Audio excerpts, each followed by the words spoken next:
Bonjour à tous et bienvenue dans ce 4ème épisode des meilleurs matchs de l'histoire à la WWE. Au menu aujourd'hui, je vous parle de l'ère Ruthless Aggression, traduit en français par agression impitoyable. Une ère assez importante puisqu'elle a apporté beaucoup de changements dans l'univers de la WWE. Comme d'habitude, je vous parle des 5 matchs que j'ai sélectionnés et ensuite je vais vous parler de l'ère dans sa globalité. Bienvenue au début des années 2000. Bienvenue à une époque où tout le monde craignait le bug de l'an 2000. Bienvenue à une époque où, encore une fois, les styles vestimentaires laissaient parfois à désirer. Et enfin, bienvenue dans la douce époque où moi-même j'ai découvert le catch, zappant au hasard avec mes petites mains de préadolescent et tombant sur la chaîne Action un soir de février 2004. En 2002, la WWE est à un tournant de son histoire. Elle a obtenu le monopole sur le catch américain depuis que la WCW et la ECW ont fermé leurs portes en 2001. Ce monopole leur a permis par ailleurs d'avoir quelques rencontres légendaires, notamment celle entre The Rock et Hulk Hogan à WrestleMania 18. À cette époque, Vince McMahon va tâcher de renforcer sa compagnie en signant Paul Heyman et Eric Bischoff, les têtes d'affiche des deux promotions disparues. Tous les deux ont été general managers et ils ont apporté des innovations dans le fonctionnement de la WWE. Et justement, en 2002, Paul Heyman était en charge du booking de SmackDown et la tenue d'un match par équipe allait beaucoup faire parler à l'époque. Et c'est avec ce match que nous allons démarrer cette liste chronologique. Nous sommes à No Mercy 2002, un show très connu notamment pour le main event opposant le jeune Brock Lesnar à l'Undertaker dans un Hell in a Cell. Pourtant, c'est un autre match qui nous intéresse. Stephanie McMahon, qui était general manager de SmackDown à l'époque, organise un tournoi pour couronner les tout premiers champions du monde par équipe de SmackDown. Et en finale, on retrouve deux équipes qui n'en sont pas vraiment, d'un côté Edge et Rey Mysterio, et de l'autre Chris Benoit et Kurt Angle. Et au niveau storyline, en gros, s'ils ne gagnaient pas, Chris Benoit et Kurt Angle étaient mis à pied pendant un an par la WWE. Mais dans ce cas de figure, la storyline n'est pas très importante, ce qui nous intéresse, c'est vraiment ce qui va se passer sur le ring. Ce match par équipe est peut-être l'un des meilleurs de l'histoire. Tout y est, de l'intensité, de la technique, un timing parfait, de la psychologie et du suspense. Bref, ce match est une clinique et une référence pour toutes les équipes de catcheurs. Mais ce match est légendaire également pour une autre raison. À l'époque, Paul Heyman était donc chargé du booking de SmackDown, et ce n'est pas un secret, il a toujours aimé les jeunes talents. Du coup, il avait décidé de mettre en avant des futures stars en devenir comme Edge, Rey Mysterio, Chris Benoit, Kurt Angle, Eddie ou encore Chavo Guerrero.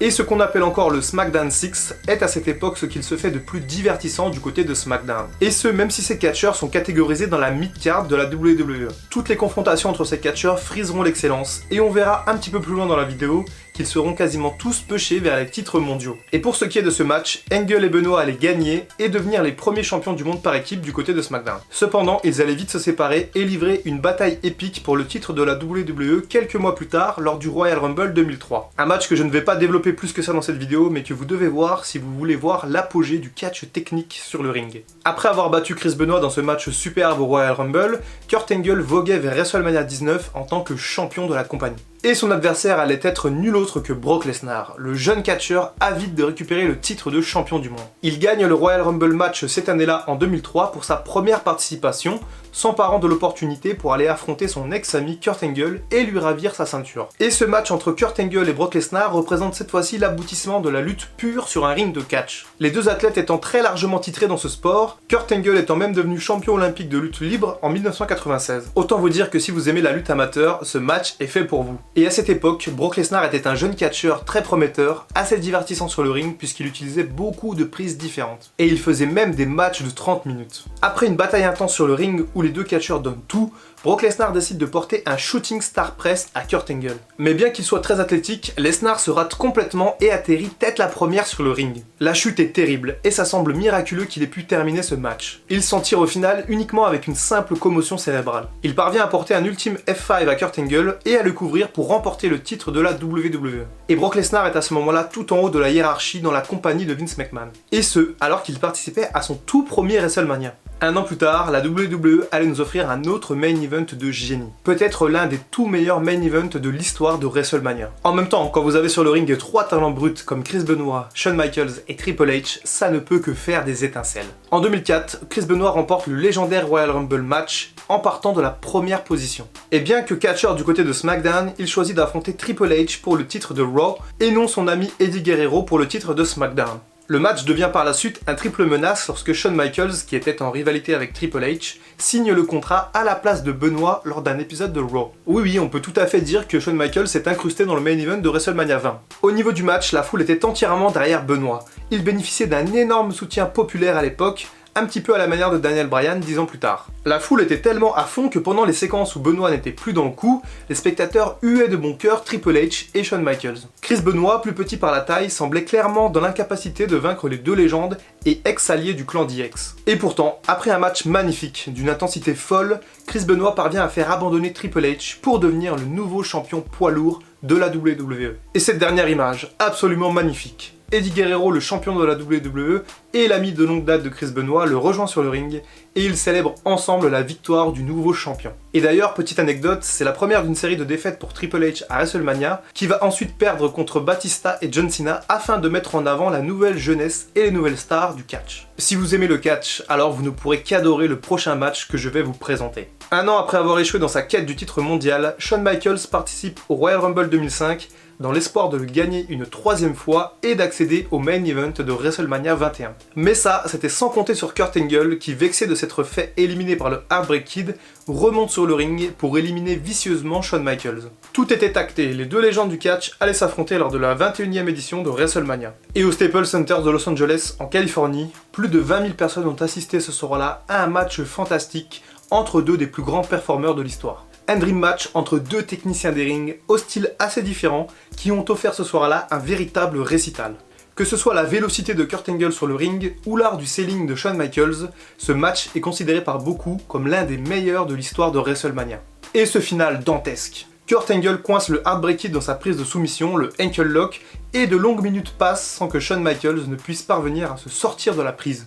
Il finira finalement par abandonner après avoir embarqué toute la foule avec lui dans ses tentatives pour s'en sortir. Shawn Michaels aura finalement sa revanche sur Kurt Angle lors du pay-per-view Vengeance 2005 avant d'aller affronter Hulk Hogan lors de SummerSlam. Pour ce cinquième et dernier match de la liste, c'est encore une fois au Royal Rumble que démarre l'histoire. Nous sommes en 2007, 2 ans plus tard, et cette année-là, le Royal Rumble match propose une multitude de stars prêtes à en découdre. Le final de ce Rumble match est absolument magistral avec l'Undertaker et Shawn Michaels qui sont les deux derniers participants et qui s'affrontent pendant 10 minutes pour essayer de décrocher la victoire. C'est finalement l'Undertaker qui gagne ce match et qui obtient l'opportunité d'aller affronter le champion de son choix à WrestleMania 23. Et à l'époque, il a le choix entre John Cena, le champion de Raw, Batista, le champion de SmackDown, et Bobby Lashley, le champion de la ECW. Il choisit Batista, un champion alors en pleine dynamique positive, pour un match entre deux catcheurs face très excitant sur le papier. Mais Batista ne compte pas se laisser faire et s'avance vers le ring de WrestleMania 23, déterminé à casser la streak de l'Undertaker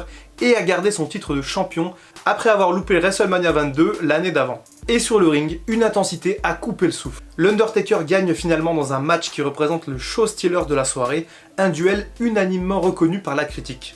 Et pourtant, d'autres bons matchs ont eu lieu dans la soirée, avec la 3e édition du Money in the Bank, la bataille des milliardaires entre Vince McMahon et Donald Trump, et le match pour le titre de la WWE entre John Cena et Shawn Michaels. Certaines rumeurs évoquent même une certaine frustration chez les deux catcheurs, Batista et l'Undertaker, parce qu'ils n'ont pas été mis dans le main event, le dernier match de la soirée, et quand on voit la qualité du match, on comprend la frustration. Et ce match est important car c'est le premier vrai bon match de l'Undertaker à WrestleMania, et surtout le début d'une série de confrontations incroyables dans son jardin, qui s'étendra jusqu'à WrestleMania 29. Et d'ailleurs, petite anecdote encore une fois, en 2007, l'Undertaker est le dernier catcheur à gagner à la fois le Rumble match, et ensuite le titre à WrestleMania. Le suivant étant Sheamus 5 ans plus tard en 2012. On peut presque dire que l'Undertaker a eu une deuxième jeunesse pendant l'ère Ruthless Aggression où il a eu des matchs de bien meilleure qualité. Voilà, c'est tout pour cette liste. On peut dire que cette ère regorge de bons matchs. Le choix n'a pas du tout été simple et j'aurais pu vous parler d'autres matchs épiques comme cette confrontation entre Shawn Michaels et John Cena lors d'un épisode de Raw en 2007. J'aurais pu également vous parler du dernier match de Stone Cold Steve Austin à WrestleMania 19 contre son rival de toujours, The Rock. Mais au final, qu'est-ce qui définit l'ère Ruthless Aggression? Et surtout, qu'est-ce qui fait dire à beaucoup de fans que cette ère est la meilleure de l'histoire à la WWE? Eh bien, cette ère mélangeait deux éléments fondamentaux pour les fans de catch.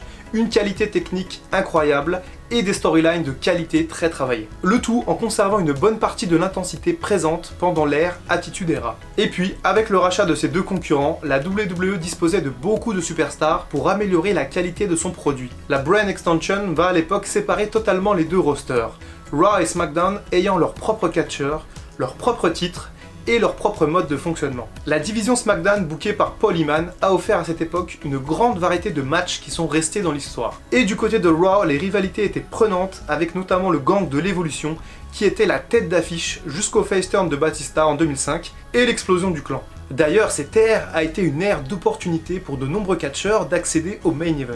Notamment en 2004 avec Eddie Guerrero et Chris Benoit, et surtout en 2005 avec l'explosion des deux jeunes superstars, John Cena et Batista. On pourra également noter l'impact de Brock Lesnar qui entre 2002 et 2004 a totalement secoué le paysage du catch et représentait très bien le terme Ruthless Aggression. Pendant cette ère, il y avait également un véritable intérêt autour des matchs par équipe et surtout des titres secondaires comme le titre intercontinental et le titre US. Ces ceintures représentaient de véritables tremplins pour aller chercher un titre de champion du monde par la suite. Et que dire des shows proposés à l'époque? Durant cette ère, on a eu le droit à certains des meilleurs WrestleMania jamais produits. Les salles étaient plus petites qu'aujourd'hui, moins impressionnantes, mais les storylines tenaient en haleine des milliers de fans de catch. Et d'ailleurs, comme on l'a vu dans la liste des matchs, la plupart des main events des WrestleMania de l'époque sont partis d'excellentes éditions du Royal Rumble. Enfin, cette ère a également marqué l'apparition d'une toute nouvelle stipulation, l'Elimination Chamber. Mais ça, on risque d'en parler très bientôt. Allez, c'est tout pour cette ère, on reprendra avec l'épisode 5 qui sera consacré à la PG Era et qui commencera à partir de WrestleMania 24 en 2008. Et qui sait, peut-être qu'on fera durer un peu plus le plaisir en coupant cette ère en 2 épisodes. En attendant, n'hésitez pas à me dire ce que vous avez pensé de cette vidéo, ce que vous avez pensé de cette liste. N'hésitez pas à me dire s'il y a d'autres matchs que vous auriez intégrés dans cette liste, des matchs qui à vous semblent fondamentaux. N'hésitez pas non plus à me dire ce que vous pensez de cette ère, est-ce que vous l'avez connu en direct, est-ce que vous l'avez découvert plus tard, je suis très curieux, dites-moi tout. On va se retrouver assez vite sur la chaîne, je vous prépare un tout nouveau concept que j'ai hâte de vous montrer. C'était le Dr Wrestling, je vous dis à très bientôt et en attendant, prenez soin de vous.